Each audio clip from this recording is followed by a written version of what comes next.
I'm just heading to one of my favourite events tonight, but first I've got a meeting here, and then storytelling in the evening. It's a friend's event. It's pretty cool. Hopefully we'll get some footage while we're there.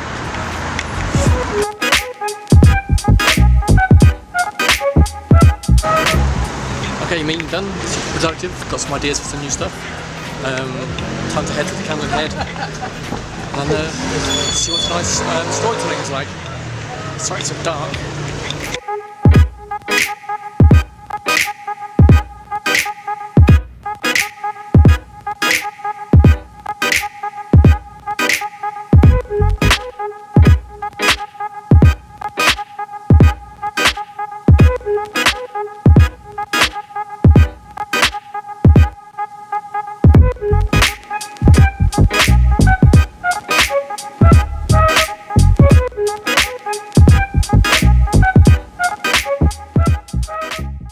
Yeah, so he's texting back and forth, he's trying to play it cool, but what he doesn't know is that his brother Liam had gotten his phone a couple of days before and had basically switched his number with his ex's number, so it was actually his brother texting him back and forth. So yeah, so we're in a pub with like a few of his mates, and we're sitting there and we're just like thinking of stupid things to try and get him to say or do, and just kind of pushing him a little bit further and further.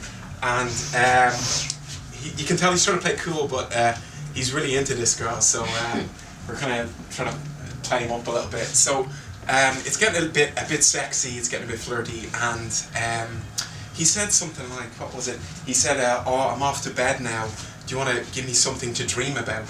So we're like, oh, what can we do? And his brother Liam, this is kind of filthy, but he doesn't know what to do. So he basically rolls up his sleeve and he kind of does this. You see where this is going? And he kind of takes a picture of this section of his and sends that to him, just that. And he basically got a picture of his brother kind of basically jerking off to his own brother's elbow. I am white. I'm male. I'm 61 years old, and I did not vote for who you think I might have voted for. I just want to get that out. When I was a kid, me and my friends loved nothing more than to scare each other to death. We loved to tell ghost stories and play tricks on each other. Now, I lived in a house that was on a corner, and on that corner was a street light. My grandmother lived next door in a little house. And in the summertime, me and my friends and my brother, who for this story was 14 years old, I was 9, and my sister who was 12, we would gather under that street light and tell ghost stories. And my brother told a story that he swore was true.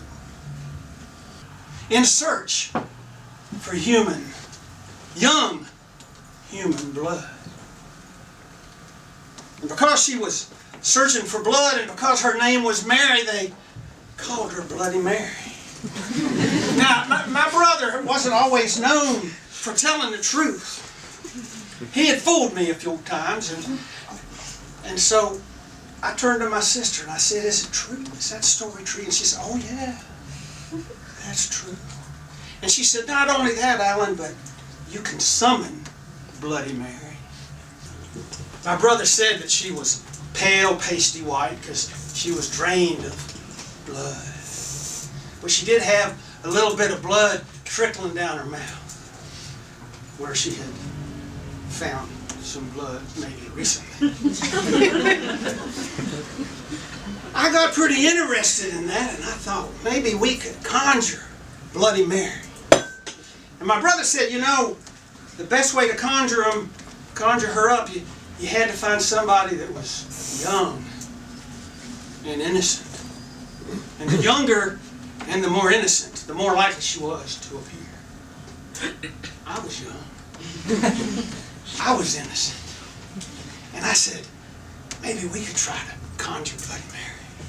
Candle goes out and the whole room is completely dark. I can't see a thing, and she's still, I want your blood, I want your blood, I'm Bloody Mary, you can't have it. And I started reaching for the doorknob, trying to find the doorknob. I finally found it, and I turned the doorknob and I pulled.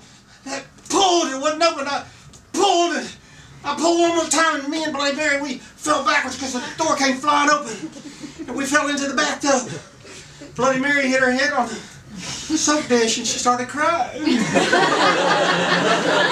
I jumped over my brother. I'm running down the hallway. He said, "Where are you going?" I said, "Bloody Mary! She wants my blood. You better get out of here." But I love my brother. But having one person in between me and Bloody Mary seemed to be a good thing. And I keep running down the hall. By now, my dad hears the commotion. He's coming down the hallway. He came up from watching Bonanza. And I run right past him. He said, "Where you going?" I said, "Bloody Mary! Bloody Mary!" And I ran out the kitchen door into the backyard. And I said my grandma's house was right next door. And I saw her light was on and she was in the kitchen. And I ran up on the back porch and I ran into the kitchen. And I sat down at the table. She was canning beans, you know. And I was, whew. And Grandma looked at me and she said, "Alan, what's the matter?" I said, "Bloody Mary! There's a Bloody Mary. She wants my blood from Carter. Bloody Mary in the bathroom. She's coming. She wants my blood."